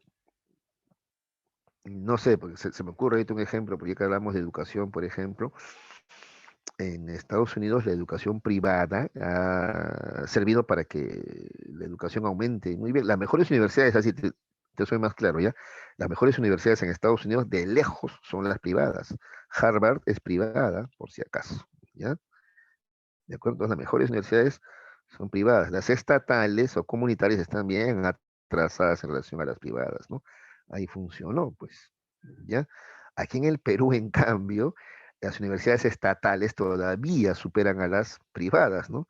Ahí está San Marcos todavía superando a la católica, todavía, a pesar de un presupuesto tan magro, ¿no? Tan pobre, ¿no? La católica tiene 5 veces más presupuesto, ¿no es cierto? Pero mira, entonces, ¿y con esa plata qué hacen? Mejores laboratorios, mejor infraestructura, contratan mejores profesores. Muchos profesores de San Marcos se han ido a dictar a la Católica porque les pagan mucho más, pues, ¿no? ¿De acuerdo? Pero aún así San Marcos sigue. Entonces, ¿no? Entonces, bueno, en el caso del Perú, creo que sí sería bueno que haya una mayor inversión en la educación estatal, al menos universitaria, que es buena, ¿no? La agraria también es una universidad muy respetada, ¿no? La UNI también, ¿no es cierto? Ya, entonces, mira, ve, son realidades diferentes, pues, ¿ya? En otros países ha funcionado mejor lo privado, aquí está funcionando lo estatal, ¿no? A ese nivel y bueno, pues, ¿no? Incluso, no sé, habría que replicar la experiencia en otras regiones, ¿no? Que hay universidades así como San Marcos también en algunos departamentos o provincias, sería genial, ¿no? Listo. ¿Ya? Y la religión también, pues también, ¿no? También, ¿ya? Entonces todo es relativo, pues todo es relativo, ¿ya? Esa es una característica de los sofistas. Ya, y acá viene lo otro, ya el extremo, ¿no? Entonces, como no existe una única verdad, sino que cada uno tiene su verdad, al final tú tienes que aprender a imponerte en el debate, ¿ya? ¿De acuerdo? Ya, él tiene su verdad y tú tienes tu verdad y otra persona más tiene su verdad. O sea, cada uno tiene su verdad, ¿ya? Tan válida como la tuya, ¿ya? Pero al final, ¿quién va a triunfar? El que mejor sabe expresarse, eso es más retórica. El que mejor domina la erística, que es el arte de debatir, discutir en público, ¿ya? Entonces, eso te van a enseñar los sofistas. Eso también le va a criticar Platón, Sócrates primero y luego Platón. Y por eso hasta ahora muchos consideran que ese es, ¿no? Sofista es así el arte de engañar, chamullar, ¿no? Y bueno, no es tanto así, ¿no? Sino que ellos consideraban, repito, como parte de su relativismo, que no hay una única verdad, cada uno tiene su verdad, entonces todas las verdades son igual de buenas.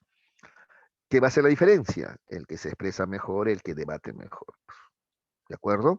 ¿Ya? Eso enseñan los sofistas. ¿Ya? Ya, algunos ya lo quieren reducir acá, entonces el arte de chamullar, florear. No tanto, ya no tanto. Ya, a ver, en todo caso, para que me entiendas mejor, yo te pongo a ver un ejemplo, ¿ya? En la universidad me tocó debatir, por ejemplo, con un estudiante de psicología que durante el gobierno de, que quiso poner Merino, ya incluso mejor no voy a decir su nombre, ¿eh? Pero llegó a ser ministro, ¿eh? Solamente que fue ministro por 48 horas nomás, porque ahí se cayó el gobierno de Merino, ¿no? O incluso por 24 horas, creo, ya. Ya, él es un año mayor que yo, ¿ya? Pero en la universidad pues, debatimos, pues, porque él se quería montar sobre las luchas que nosotros habíamos emprendido. Nosotros habíamos propuesto una reestructuración o cambio de currícula, ¿no es cierto? De plan curricular. Teníamos meses ya con eso, peleando para que esto se imponga, ¿ya? Y de repente la agarra y propone lo mismo, pero tratando de dividir el movimiento estudiantil, ¿no? Porque tenía intereses, ¿no? Y, ¿no? ¿Qué le habrían prometido? Pues algún tipo de poder seguramente. Sí, porque eso prometían. A mí una vez incluso el decano me dijo, ¿no? Ya Guido, ¿qué es lo que quieres tú? Me dijo así. ¿Qué cosa quieres? ¿Quieres ser profesor de práctica? Sí, me dijo de frente, ¿no? No, yo apenas estoy en el cuarto ciclo que voy a hacer profesor de práctica, le digo, no, no, pero se puede arreglar. Así me dijo. Te ofrecen poder a veces, ¿ah? Bueno, o venían de algunos partidos políticos en esa época ahí en la universidad a buscarme también, ¿ah? Está bien politizada la cosa en esa época. Bueno, la cosa que se dio el debate, y a esto voy, mira. Entonces yo tenía la razón de mi lado, ¿ya? Pero era muy noble, muy inocente en el debate. Entonces yo fui de frente a desenmascararlo, según yo, ¿no? Él lo que quiere es dividir el movimiento estudiantil, ¿no? Nunca le ha interesado y ahora de pronto, cuando ya estamos a punto no sé, ya es casi un hecho que se va a aprobar las jornadas curriculares, él quiere dividirnos, no quiere separarnos, no quiere que el otro, ¿ya? Pero ante los estudiantes me veían a mí como que mucho lo atacaba al otro, ¿no? Y el otro simplemente decía, pero ¿qué de malo hay si yo también quiero aportar? También soy un estudiante, ¿no? ¿Tengo derecho a aportar o no? Decía. Él se presentaba como inocente, pues, ¿no? Que simplemente quería aportar desinteresadamente, nada más, ¿no? ¿Y saben qué? Convenció a la audiencia, ¿ya? Al final yo siento que perdí el debate. Sí, había mucha gente que cuando terminé se acercaron a darme la razón, yo te creo, se nota que el otro es un oportunista, se nota que el otro es un, ¿no? ¿Qué intereses tendrá? Pero hubo muchos jovencitos, sobre todo cachimbos, que se quedaron con él, ¿no? ¿no? Pero eso es la democracia, que haya otras posturas, ¿no? Déjalo que él también participe, porque le vas a prohibir, tú nomás te crees dueño de la verdad, así me dijeron también, ¿no? O sea, ¿ves? Entonces, al final me di cuenta, y eso es lo que quería llegar, en un debate, eso lo aprendí de manera así muy dura, ¿ya? El debate no es derrotar a quien está frente a ti, ¿ah? Sino hacerte entender ante el público. Y no es lo mismo, no siempre es lo mismo, ¿ah? Por ejemplo, en este caso no fue lo mismo. ¿Te das cuenta? ¿Ya? Si se leído entre los sofistas, hubiese yo entendido eso mejor, ¿no?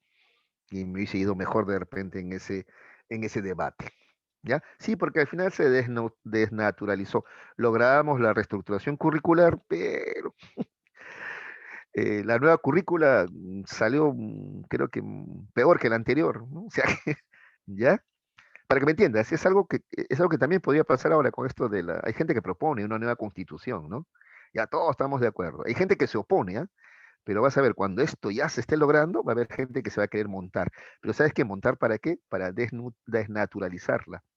Y al final hacer que la nueva constitución sea hasta peor que la anterior, ¿no? Entonces, algo así ocurrió también allá, ¿no? Así es, muchachos. Bueno, hasta ahí.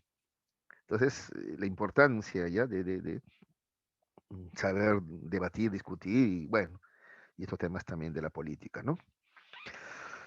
Eso es lo que le interesaba a los sofistas entonces, ¿ya? Si las verdades o las razones son todas relativas, entonces lo que hay que hacer es saber, ¿no?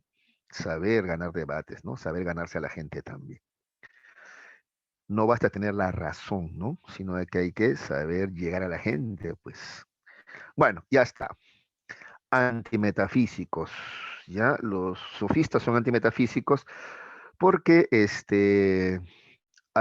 dicen que hacer teorías sobre el ser o los principios del mundo no es importante para una sociedad donde solo hay que ganar discusiones, dicen eso, ¿no? Esto tiene que ver con su pragmatismo, pues.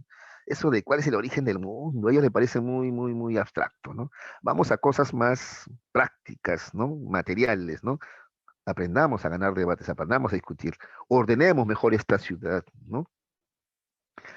Distinguen entre el orden de la naturaleza y el orden de la sociedad. Ya, esto es importante, ¿ya? Ellos distinguen que hay un orden o leyes de la naturaleza y hay un orden o leyes de la sociedad, ¿ya?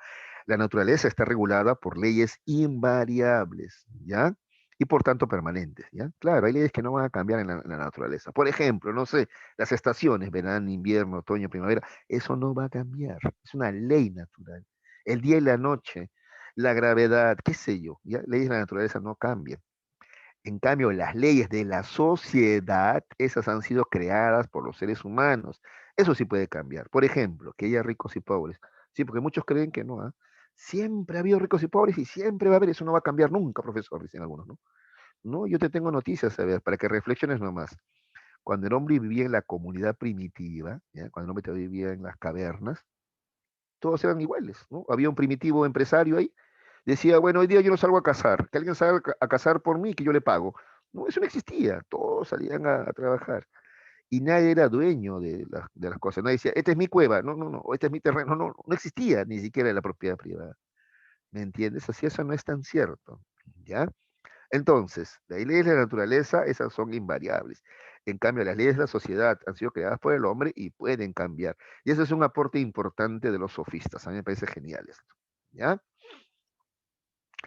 Todo lo que es humano puede cambiar, dicen ellos. Ya, vamos a ver justamente algunos sofistas. ¿Ya? Protágoras de Abdera, por ejemplo. ¿Ya? Él es el principal sofista. ¿Ya? Partidario de la democracia. Mira, fue expulsado de Atenas por no creer en los dioses. ¿No te decía? Y mira, Sócrates, que era su archienemigo, al final le hacen lo mismo también a Sócrates. Es más, a Sócrates lo terminan, bueno, lo condenan a la muerte, ¿no? A tomar la cicuta, ¿no? Que es un veneno, ¿no? Bueno, ¿qué proponía Protágoras? La tesis del homo mesura. ¿Qué cosa es homo? Homo, hombre, mesura, medida. Dicho de otra manera, esto significa el hombre es la medida de todas las cosas. Acá se expresa su relativismo, ¿ya? Su relativismo expresa acá. El hombre es la medida de todas las cosas. ¿Qué quiere decir eso? Que las cosas son, perdón, el hombre es la medida de todas las cosas, de las que son y las que no son. ¿Ya? Acá está su relativismo. A ver, dice que cada persona determina cómo son las cosas. ¿Ya? O sea, que una cosa sea verdadera o falsa depende de cada uno. Las cosas buenas, malas, justas, injustas, frías o calientes. Todo depende de la opinión de cada uno. ¿Ya? algo así como este ejemplo que está muy de moda ahora, ¿no? Entonces hay un vaso con la mitad del agua, ¿ya? Entonces para uno el vaso está medio lleno, para el otro el vaso está medio vacío. ¿Quién tiene la razón? ¿Sabes qué teoría de Protágoras? Ambos, ambos, cada uno tiene su verdad. ¿Ves? Eso se llama relativismo. ¿De acuerdo? ¿Ya? Igual en el Perú. El Perú está en crecimiento, ¿no? Estamos mejor que Chile, dicen algunos. Otros dicen, no, sí, estamos como Venezuela. ¿Y quién tiene la razón? Ah, depende, pues, de tu realidad. Homo mesura, depende de ti, pues, ¿sí o no? Claro. La gente que ha hecho negocios, ¿no? Ha hecho dinero, y te van a decir que está todo bien. No me cambies nada, por favor. Estamos perfectos como estamos así. Cambio constitución. Ay, no, qué miedo, no cambies nada. Estamos creciendo, estamos bacán. ¿No es cierto? Ya llevamos 20 años creciendo, perfecto. Pero en cambio la gente que, oye, yo 20 años vivo acá en este cerro, no hay agua, no hay luz, no hay trabajo, no estamos, ¿qué hablan de los venezolanos? Y estoy peor, dicen algunos, ¿ves? Entonces, ¿ves? Cada uno tiene su verdad. Eso es homo mesura, eso es relativismo. El hombre es la medida de todas las cosas, ¿ya? Esa es la postura de Protágoras, ¿de acuerdo? Agnosticismo. ¿Ya? El agnosticismo, si tú le preguntabas a Protágoras, oye, ¿existe Dios? Él te va a decir, no sé. O sea, no podemos saber si Dios existe o no existe. Él dice así, la vida humana es tan corta que no alcanza para saber si los dioses existen o no existen. ¿Ves? Entonces él ni siquiera negó la existencia de los dioses. Solamente dijo que no se podía saber si existían o no existían. O sea, su postura era agnóstica. ¿Ya? Pero aún así lo desterraron. Y eso era prácticamente la muerte, pues, ¿no? Listo. Gorgias de Leontinos es otro sofista muy famoso en su tiempo, ¿ya? Crítico implacable de las teorías sobre el ser, ¿te acuerdas? Que proponía Parménides, ¿no? Este Gorgias de Leontinos llega a decir lo siguiente, mira lo que dice acá, acá está entre comillas, el ser no existe, dice. Pero si existiera, sería incognoscible. Pero supongamos que se puede conocer, igual, lo mismo que nada, sería incomunicable. A esto se le llama nihilismo de Gorgias de Leontinos, ¿no? ¿Ya? Muchos dicen que él hizo esto solamente para probar cómo a través de la retórica, ¿no? O sea, de estructurar bien un discurso, ¿ya? Tú puedes hasta demostrar que el ser no existe, ¿ya? Muchos dicen que por eso lo hizo, otros dicen que no, que verdaderamente él creía que el ser no existía, ¿ya? Pero mira sus argumentos, ¿ah? Mira, para acá es como usa la oratoria, ¿ya? La erística, él, ¿no? Dice así, el ser no existe. Si el ser existiera, habría tres posibilidades, ¿ya? Mira, si existiera había tres posibilidades. Uno, el ser surgió de algo. Pero esto es absurdo porque el ser es todo, por tanto no puede provenir de otra cosa, pues, descartado. Ya. El ser es eterno, no surgió de nadie. Ya. Entonces sería infinito. Pero lo que es infinito no está en ningún lugar. Y lo que no está en algún lugar simplemente no existe. Porque ¿qué es existir? Ocupar un lugar, pues. Y si no ocupa un lugar, no está en un lugar, no existe. Por tanto, si el ser es eterno, entonces no existe. Tres, el ser surgió de algo y a la vez es eterno, ¿ya? Esa es la tercera posibilidad, ¿no? Pero eso es contradictorio y por tanto falso, ¿ya? Ahora, si el ser, su otra afirmación, si el ser existiese sería incognoscible. ¿Y cómo explica esto? Dice, conoceríamos al ser si podemos elaborar un reflejo de él. Si eso fuese posible, ¿ya? Nuestro pensar sería idéntico con el ser. Pero si son idénticos, entonces todo lo que pensamos existiría, lo cual sabemos que no es así. Por lo tanto, el ser es incognoscible. ¿Ya? Ahora, por último, si el ser fuera cognoscible, sería incomunicable. Lo que nosotros comunicamos de un hombre a otro es el lenguaje y no el ser. Por tanto, el ser es incomunicable. Bueno, esos son sus argumentos. A ver, contradícele, no es fácil, ¿no? No es fácil, ¿no? Contradecirle. ¿Ya? Entonces, repito, ese es Giorgio de Leontinos, ¿no? Algunos dicen que realmente creía en esto que afirmaba, ¿no? De que el ser no existe y si existiera no se puede conocer y si se pudiera conocer no se podría comunicar. Algunos creen que él realmente creía en eso. Otros dicen que no, que todo este discurso lo armó solamente para probarte que él hasta quería, hasta te podía convencer de que el ser no existe, ¿no es cierto? Para mostrarte la fuerza de la retórica y la erística, dicen algunos, ¿no? Listo, ahí está. Ese es nihilismo, ¿ya? Negación de todo. Claro, porque está negando el ser, su, su posibilidad de conocerse y su posibilidad de comunicarse. Otros sofistas tenemos a Hipias de Élide. Hipias dice que las leyes de la naturaleza no son las mismas de la sociedad. Estas últimas son convencionales, es decir, generadas por los mismos seres humanos. De esto ya hablamos, ¿no? Él hace una diferenciación entre las leyes de la naturaleza, esas no cambian, ¿ya? Son necesarias. En cambio, las leyes de la sociedad son convencionales, o sea, son dadas por los hombres y por lo tanto pueden ser cambiadas, modificadas, ¿ya? No hay nada sagrado en las leyes de los humanos, las leyes sociales, ¿ya? Pueden cambiar, todo puede cambiar, ¿ya? Pródico de Zeus, él dice que los hombres crean a los dioses que les son útiles, ¿ya? Así pensaban, Pródico, ¿ya? Los hombres van creando a los dioses según su necesidad, ¿ya? Los utilizan, ¿ya? ¿De acuerdo? ¿Ya? Bueno, de eso podríamos hablar ampliamente, ¿no? Cómo los griegos utilizaron, por ejemplo, su mitología para decir que eran seres superiores, ¿no? Para llamar a los otros bárbaros, por ejemplo, ¿no? O cómo se utiliza el cristianismo, por ejemplo, para invadir, ¿no? Acá estas tierras, América, por ejemplo, ¿ya? Mira, pero esto ya lo habían dicho ellos, mira, en el año 460 antes de nuestra era. Trasímaco de, de Calcedonia, perdón, dice, las leyes son generadas por los sectores sexuales más fuertes y no por toda la sociedad, ¿ya? Eso también es brutal, ¿no? Generalmente quienes dan las leyes, ¿no? Son los sectores más fuertes, ¿no? Los ricos, ¿no es cierto? ¿No? Y no es cierto que lo de toda la sociedad. Terminamos con Sócrates, ¿ya? Sócrates, ¿ya? Es opuesto, vas a ver, en muchos aspectos a los sofistas, ¿ya? Sin embargo, mucho de lo que sabemos de Sócrates lo sabemos a través de Platón, ¿ya? Te cuento que Sócrates no dejó escritos. Entonces, muchas de las cosas que sabemos de él es por lo que escribió Platón. Platón es el discípulo de Sócrates, ¿ya? Entonces, algunos creen que Platón como que acomodó algunas cosas de Sócrates. Bueno, pero es nuestra mejor fuente, no hay otra, no hay otra, ¿no? ¿Ya? Repito, lo que sabemos de Sócrates es gracias a lo que Platón nos cuenta de él, de su maestro Sócrates, ¿ya? Bueno, ¿qué sabemos entonces de Sócrates? A ver, primero, acá dice, se enfrentó a los sofistas poniendo o proponiendo tesis opuestas a aquellos maestros, ¿no es cierto? Como por ejemplo, a ver, el universalismo. A ver, pero primero, era obvio que estaba luchando contra el sistema político imperante, por eso fue ajusticiado y condenado a muerte. Ya te dije, ¿no? Sócrates estaba en contra, ¿no es cierto?, de del orden imperante, ¿no? Y por eso al final lo acusan, ¿ya? De generar entre los jóvenes dudas sobre los dioses y le dan a escoger, ¿no? El destierro o tomas la cicuta, ¿no? En esa época el destierro era la muerte, como te he dicho, él no sabía más que hacer filosofía, él no sabía trabajar, lo van a mandar a otro, lo van a desterrar, lo van a mandar a otra ciudad, a otro país, a otra ciudad en esa época, ¿no? Donde nadie lo conoce, sin ninguna propiedad, no tiene nada, ¿de qué va a vivir?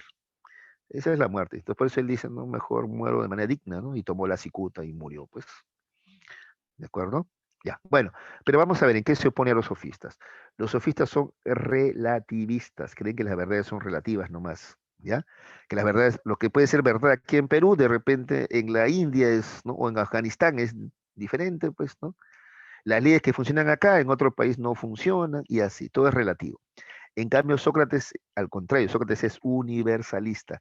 Sócrates cree que sí hay una sabiduría universal, o sea, verdades que rigen para todo el mundo, ¿ya? Estos conocimientos son solamente alcanzados por los que buscan en el interior de sí mismos. Eso dice Sócrates, ¿ya? ¿De acuerdo? Entonces, mientras para los sofistas, que son relativistas, ¿ya? La verdad, la religión, las leyes, ¿ya? Son relativas, ¿ya? Cambian de una ciudad a otra o de un hombre a otro. En cambio, Sócrates piensa que sí hay verdades universales, hay valores también que pueden ser válidos para todos los seres humanos, ¿ya? Y justamente tienes que buscarlos dentro de ti, porque él cree que todo ser humano tiene la virtud, ¿ya? Dentro de sí, ¿ya? Todos los humanos tenemos virtud dentro de nosotros, ¿ya? Listo. Otro aporte de Sócrates. Sócrates es intelectualista moral. ¿Cómo así? La sabiduría universal es el conocimiento del bien. una persona que conoce matemática o física no necesariamente es una persona buena, ¿ya? El verdadero conocimiento entonces es el conocimiento del bien. Ese es el conocimiento que realmente importa. Está bien, es importante la física, la matemática, las ciencias, pero sobre todo tú preocúpate por conocer ya el bien, la virtud que está dentro de ti. Interesante, ¿no? O sea, tus valores, tus sentimientos, pues, son igual o más importantes que el conocimiento en general, ¿ya? Entonces, conocer los valores, los sentimientos es igual o más importante, es el verdadero conocimiento, ¿ya? A eso se le llama intelectualismo moral, ¿ya? Pero además también se le llama intelectualismo moral esta postura, ¿por qué? Porque según Sócrates, el mal se debe a la ignorancia, ¿ya? ¿Cómo así? El hombre es su alma, cree que sus acciones siempre son buenas, por tanto se equivoca porque desconoce lo que está bien. Entonces, para Sócrates no existe el hombre malo, lo que existe es el hombre ignorante, porque el hombre no dice que ñaca ñaca voy a hacer la maldad a propósito, no, no es así. Él cree que está haciendo bien por ignorancia y se equivoca y termina haciendo el mal, ¿te das cuenta? Entonces no hay hombre bueno ni malo, sino hay hombre sabio, ¿no? O ignorante. Entonces él no creía en la maldad, ¿no? Sino que él creía que los hombres realizaban acciones malas, y así tú quieres, o equivocadas, pero no por maldad, pues, sino por ignorancia, ¿ya? Ahí redondea su postura intelectualista moral, ¿te das cuenta? Entonces, se trata de conocer, ¿no? Saber, ser sabio o ser ignorante, pues, ¿de acuerdo?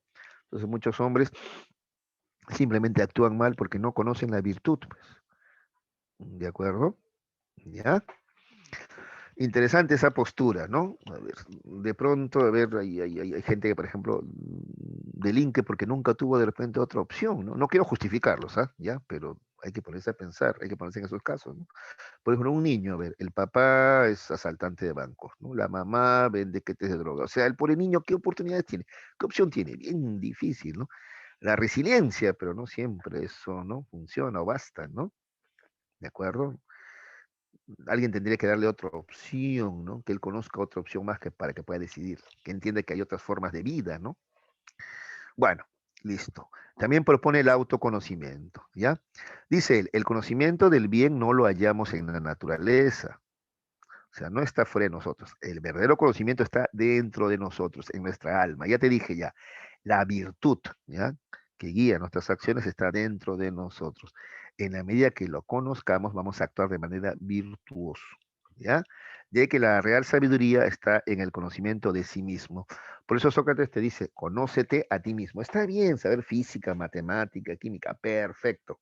Pero sobre todo, descubre la virtud que está dentro de ti para que actúes de manera virtuosa y no actúes mal, ¿ya? Para que hagas cosas buenas, conoce la virtud que está dentro de ti. Ese es el verdadero conocimiento, ¿ya? ¿De acuerdo? Conócete a ti mismo, por eso dice él. ¿Qué más? Entonces la filosofía, por eso, es un modo de vida, dice ella. Esta investigación desinteresada de la interioridad del alma, esa es la filosofía, ¿ya?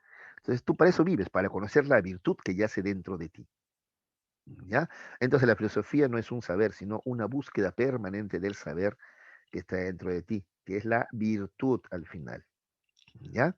Ahora, entonces, si el saber está dentro de ti, ¿cómo un filósofo te puede ayudar a que ese saber que está dentro de ti salga de a luz? Entonces Sócrates propone su método, ¿ya? Que muchos conocen como método socrático, o también le llaman mayéutica al método de Sócrates, ¿ya? A ver, primero, déjame decirte que Sócrates tenía o la mamá de Sócrates era partera, ¿ya? O sea, ayudaba a las señoras embarazadas a dar a luz. Entonces, por eso él dice, es lo mismo, dice, ¿no? Un filósofo, o sea, dice, él dice igual que su mamá dice, ¿ya? Solo que mi mamá da a luz niños, yo ayudo a la gente a que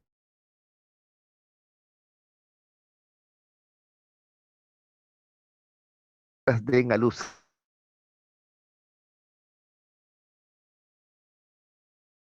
¿ya? El método socrático, ¿de acuerdo? ¿Ya? A ver, dice, si la sabiduría está en uno mismo, se asemeja a una mujer embarazada. Y a veces le hace esa analogía porque la mamá de él era partera, pues. Luego, lo que debemos hacer es dar a luz esa sabiduría.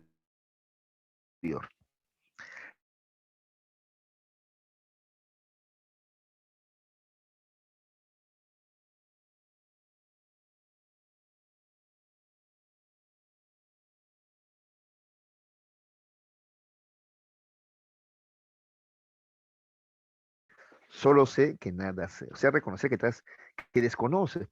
Porque si tú crees que conoces, que sabes, no vas a escuchar nada. Tú tienes que primero entender que desconoces, hacerte consciente de tu ignorancia, ¿ya? Para poder pasar recién a la segunda fase, que es la mayéutica, ¿ya? Donde ya a través de preguntas te van a ayudar a alcanzar la verdad, o sea, dar a luz, ¿no? A la verdad, ¿ya? Te voy a poner un ejemplo para que entiendas la ironía, ¿ya? Un ejemplo bien sencillo. Siempre lo pongo porque ayuda, creo, ¿no? Muchas veces, por ejemplo, los tutores utilizan este método socrático, ¿ya? Supongamos lo descubren a uno de ustedes que se está copiando la tarea domiciliaria, ya lo descubren, ¿de acuerdo? Entonces el tutor le llama la atención, pero el alumno generalmente se cierra, no reconoce, ¿eh? A mí nomás me dice, si todos se copian, la clásica, ¿no? Todos se copian, ¿por qué a mí nomás me dice? Ya ves, en ese estado, ese estudiante no va a reconocer nada. Por mucho que le hables, no te va a hacer caso. Mira, por otra vez haz tu tarea. No, él está cerrado, él cree que ha hecho lo correcto. Se va a cerrar. Entonces tú tienes que aplicar la ironía primero, ¿ya? Ironía para destruir esa seguridad. Entonces la clásica que hacen los tutores o los padres también, ¿no? Todos lo hacen. O sea, si todos en el salón se drogan, tú también te drogas. No, entonces, si todos se tiran del puente, tú también te tiras. Entonces no me vengas a decir que todos o los demás, ¿no es cierto? Yo te hablo a ti, te he visto a ti. ¿Ves? Así con la ironía destruyes la seguridad del otro primero. Entonces el otro se da cuenta que está hablando piedras, ¿no? ¿Ya?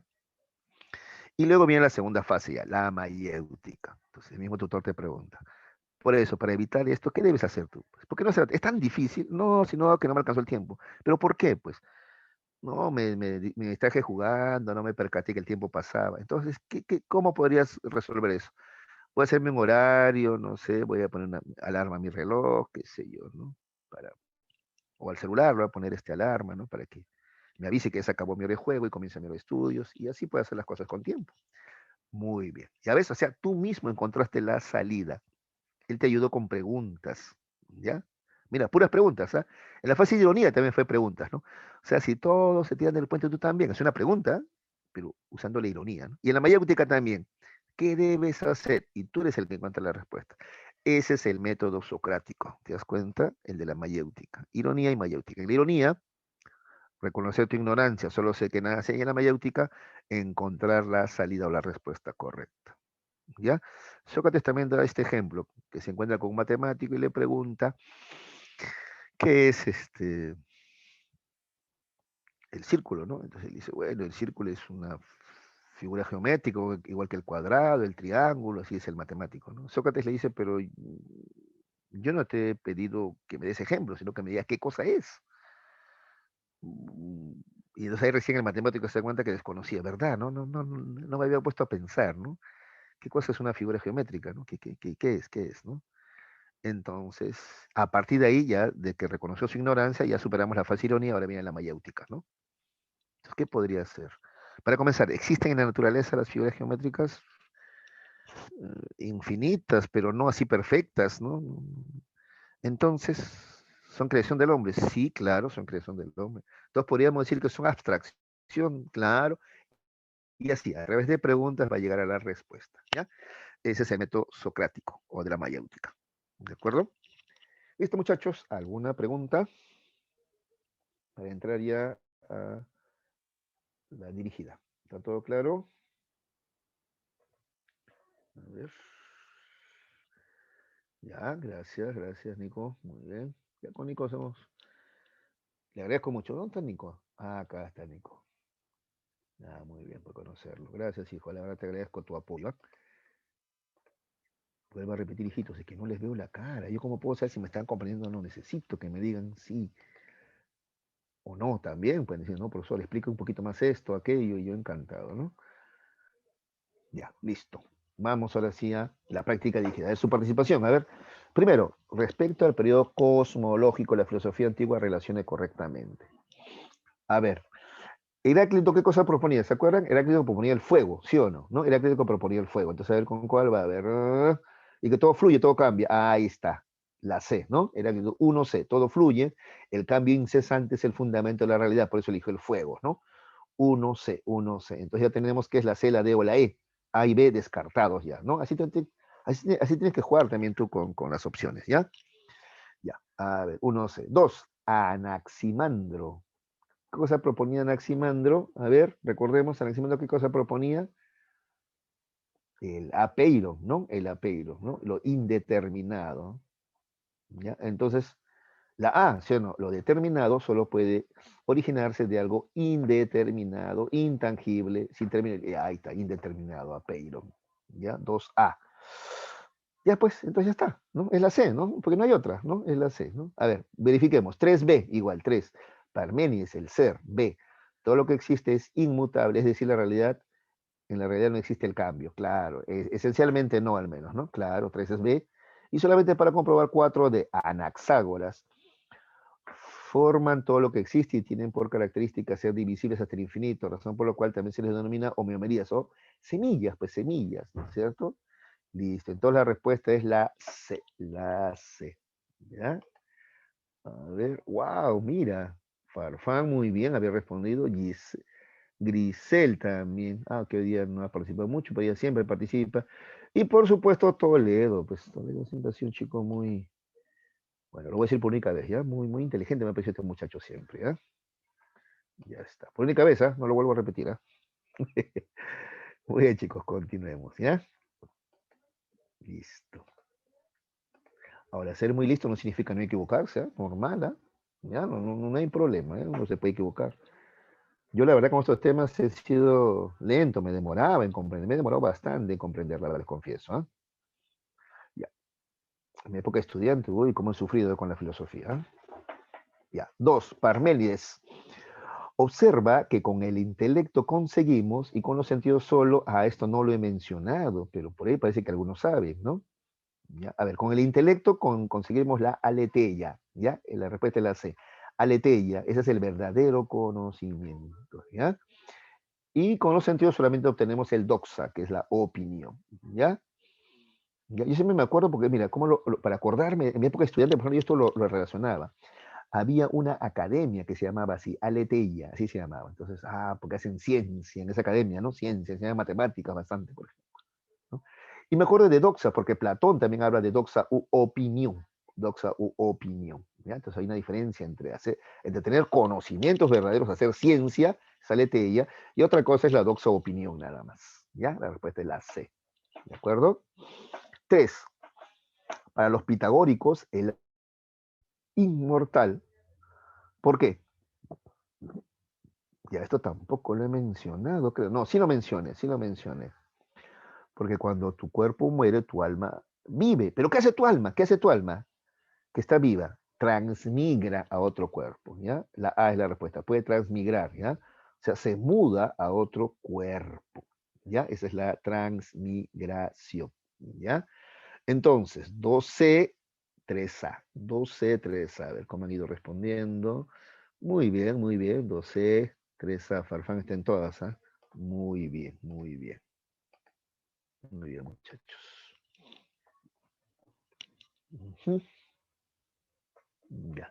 Yo enseñado en selección en otros colegios. La verdad, ustedes no tienen nada que envidiarles. Son creo que hasta mejores en muchos aspectos. ¿Ah? Los quiero felicitar. ¿Ah? Pero igual participen, pregunten si hay dudas. ¿Ya? 4. Determine la verdad o falsedad de las siguientes proposiciones relacionadas con la filosofía de Parménides. A ver, el ser es único, eterno, inmutable. Sí, eso dice Parménides. El ser se conoce con los sentidos. No, el ser se conoce con la razón, dice Parménides. Los tenemos verdadero y falso hasta ahora, ¿ya? Verdadero y falso. Igual le juega con las alternativas.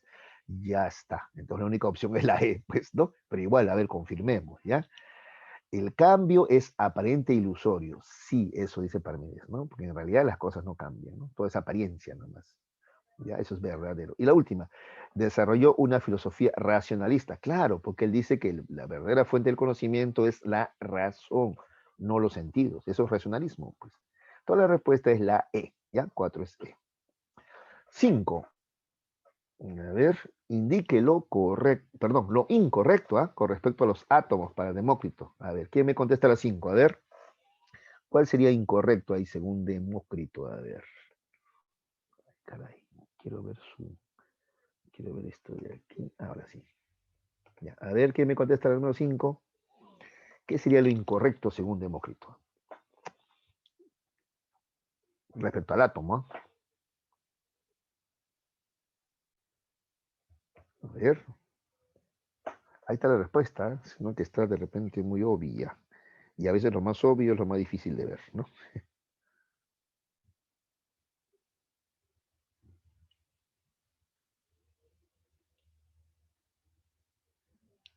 ¿Nadie? A ver, vamos a ver. Allá. Ah, mira, wow, nueve respuestas. Y yo no vi. Qué raro, no había visto yo. Ya, la mayoría dice la D, pero también tenemos una A y una B. Vamos a ver, ¿ya? No hay problema, hijos, esto es parte todavía del aprendizaje, ¿ya? No se preocupen si se equivocan. Primero, el átomo es indivisible, sí, eso decía Demócrito, ¿eh? Para Demócrito el átomo es la unidad indivisible de la materia. Justamente átomo significa eso, indivisible, ¿ya? ¿El átomo es inmaterial? No, pues el átomo es materia, es la unidad indivisible ¿de qué? De la materia. Claro, el átomo es la unidad indivisible de qué? De la materia. Entonces, el átomo no puede ser inmaterial, el átomo es materia, es la unidad de la materia, justamente, ¿ya? Por eso la B, ay, es incorrecto, pues. La B es incorrecto, ¿ya? Ojo que te piden lo incorrecto, ¿ah? Cualitativamente iguales, constituyen lo lleno, ahí se han marcado varios. Sí, pues constituyen lo lleno, hijos, porque, a ver, existe lo lleno, que son los átomos, y el vacío en el cual se mueven los átomos, que es la nada. Ya ahí creo que se han confundido, ¿no? Porque claro, ustedes lo han escuchado en un momento. Profe, pues usted nunca dijo que sea lo lleno. Sí, pero se deduce, ¿ya? Acá sí esta pregunta estaba un poquito complicada, ¿no? Se deduce, pues los átomos son lo material, ¿ya? Lo material, ¿ya? Y el vacío, la nada, es donde se mueven los átomos, pues. ¿De acuerdo? Muy bien. Entonces la respuesta era la B. Incorrecto decir que el átomo es inmaterial, el átomo es materia, ¿ya? ¿Qué más? 6. Para los sofistas, el conocimiento, los valores, las leyes y la religión no son iguales para todos los seres humanos. De acuerdo a esta idea, eso se llama relativismo, pues, ¿sí o no? ¿No? Se llama relativismo, ya. De acuerdo con esta idea, se puede deducir que lo importante no es hallar la verdad, sino solo imponerse en los debates. Todo este planteamiento se expresa en las siguientes características. Uy, ya dije una ya. A ver, ¿cuál sería allí? ¿Cuál sería la respuesta allí? A ver.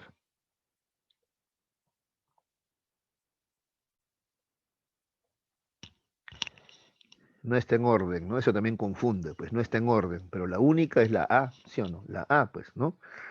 Ya, relativistas, ¿no? Los conocimientos, los valores, las leyes, religión no son iguales para todos, eso es relativismo.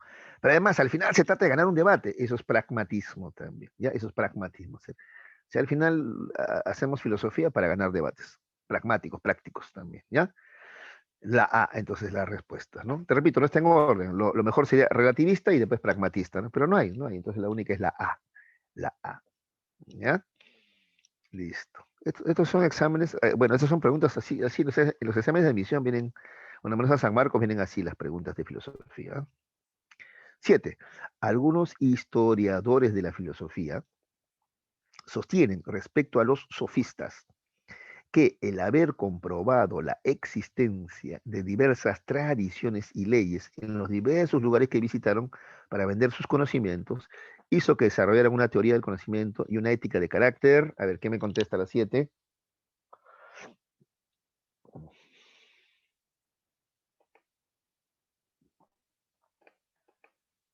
Claro, los sofistas viajaban por el mundo y veían, ¿no? Por ejemplo, si hablamos de ética, ¿no? Valores diferentes en un lugar y en otros. Pues en un lugar, por ejemplo, uy, no, la mujer tenía que taparse hasta el tobillo. En otros lugares, la mujer mostraba ¿no? más partes del cuerpo, ¿no? Entonces, esas son éticas morales diferentes, ¿no? O también leyes diferentes, ¿no? ¿Ya? Eso observaron los sofistas, por eso son relativistas, y ese es el relativismo. Claro, ya habían respondido tres ya, ¿no? Yo recién estoy viendo. Sí, ¿ya? Ese es el relativismo. Muy bien, muy bien. Muy bien. Listo. 8. Filósofo que expresó su postura relativista al decir, el hombre es la medida de todas las cosas. A ver, el homo mesura, el hombre es la medida de todas las cosas. De las que son en tanto son y las que no son en tanto no son. Ese fue Protágoras, ¿no? Protágoras, el sofista Protágoras. ¿Ya? Otro sofista, Gorgias de Leontinos o Leontini también dice, ¿no? Sofista muy famoso en su tiempo por sus dotes de orador. Asimismo fue crítico de las teorías sobre el ser, ¿te acuerdas? Él dice que el ser no existe y si existiera no se puede conocer, etcétera, ¿no? El cual quiso demostrar lo absurdo de construir metafísica, ya que considera que el ser no existe, ¿ya ves? Si existiese sería inconocible, y si fuese conocido sería incomunicable. Se puede deducir que la actitud de Gorgias de Leontino se denomina, esto lo mencioné, pero no está escrito ahí en las diapositivas, a esto de negar todo, desde la existencia del ser hasta su posibilidad de conocer o comunicar, a eso se le llama nihilismo, ¿ya? La postura nihilista se llama eso. Entonces la respuesta es la D, ¿ya? 9 es D, 9D. 10. Sócrates sostuvo, en contra de los sofistas, que no es la voz de la mayoría o la elocuencia de un discurso convincente lo que decide que es bueno o justo, ya que el bien y la justicia no están sujetos a nuestra voluntad ni a nuestros intereses, como decían pues los sofistas, ¿no? De lo anterior se infiere válidamente que para Sócrates el conocimiento y la verdad son, y así para los sofistas todo depende, ¿no? De la elocuencia de un orador, ¿no? Eso es relativismo. En cambio, para Sócrates las verdades sí existen de manera absoluta, ¿ya? Universales, ¿ya? Entonces, hay verdades absolutas para Sócrates, ¿ya? Entonces, la respuesta es la E. En cambio, para los sofistas no hay verdades absolutas, ¿ya? Entonces, para Sócrates sí, la respuesta es la E. 10E. 11. El punto de partida para buscar la verdad, según Sócrates, es el punto de partida para buscar la verdad. Ah, primero hay que ser conscientes de nuestra ignorancia, porque si no, si tú crees que sabes, ya no vas a buscar más verdades, pues. ¿Sí? En cambio, si tú reconoces tu ignorancia, solo sé que nada sé, ahí sí vas a buscar sabiduría, ¿ya? Entonces, ¿cuál es el punto de partida? El ser conscientes de nuestra ignorancia, ¿ya? 11B, 11B. 12. El método socrático tenía dos momentos. A ver, ¿quién se acuerda? ¿Cuáles son los dos momentos del método socrático? ¿Quién se acuerda? A ver.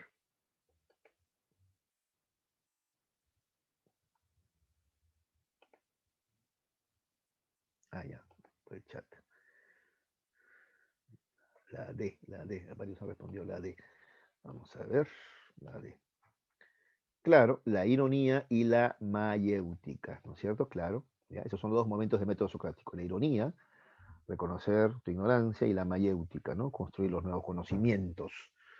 Muy bien, todo a través de preguntas. Listo. ¿Alguna pregunta, alguna duda, algo que quisieran consultar? ¿Todo está claro? Todo claro. Muy bien, gracias, Farfán.